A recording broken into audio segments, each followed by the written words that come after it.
अगले 5 साल हम गारंटी लेते हैं, प्रधानमंत्री जी का वादा है, उनके नेतृत्व में कोई पेपर लीक नहीं होगा। ये वादा देते ना आप दे रहे हो वादा, पैसा नहीं लेंगे। क्या गारंटी कि अगला पेपर जो लीक नहीं होगा? वो लीक नहीं होगा। 2000 मुझे तो ऐसा लगने लगा है कि पेपर सारे लीक हो रहे हैं, बस कुछ पता नहीं चल रहे।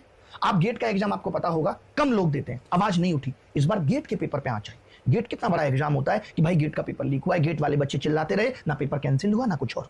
ये तो क्या है कि मीडिया में इतनी हाइप बन गई, नीट सबको पता है यही डॉक्टर आगे आने वाली हमारी पीढ़ियां, हम बूढ़े होंगे तो हमारा इलाज करेंगे, तो हमने इस मुद्दे को बहुत ज्यादा उठा लिया। वरना गेट का paper leak, SSC GD 13-13 lakh में मिले, खूब मीडिया में खबरें आई। यानी आप पुलिस भर्ती ठीक से नहीं कर रहे, आप नकली पुलिस बना रहे हैं, आप नकली डॉक्टर बना रहे हैं, आप सब कुछ, कल को नकली सीए बनेंगे।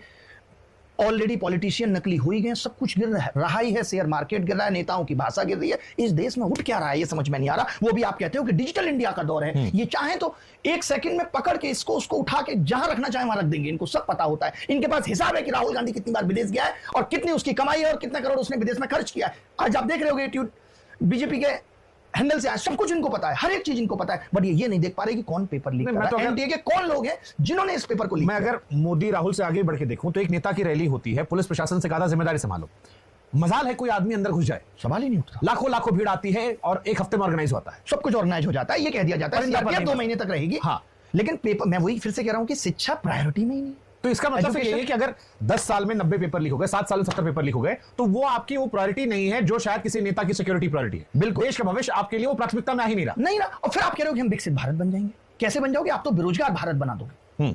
जब आप ठीक तरीके से भर्तियां टाइम पे नहीं ले रहे हो। यार आज से 10 साल पहले की बात करो तो भर्तियां टाइमली आती थी। मैं और आपको ये सोच के हैरानी होनी चाहिए कि आज लोगों को जरूर लग रहा है ये भर्ती 4 साल में आएगी, आदत में आ गया है, लेकिन मुझे लगता है कि इस बीच में भी बहुत सारी भर्तियां बैकडोर से हो जा रही होंगी। ऐसे ही थोड़ी देश चल रहा है। अब ऐसा क्या हो गया कि जो भर्तियों की जरूरत नहीं पड़ रही, जो भर्तियां हर साल नहीं आ रही, गेट का स्कोर कार्ड लेके बच्चा घूम रहा है। शिक्षक भर्ती में घोटाले नहीं हुए, खूब घोटाले हुए, शिक्षक नकली बन रहे हैं।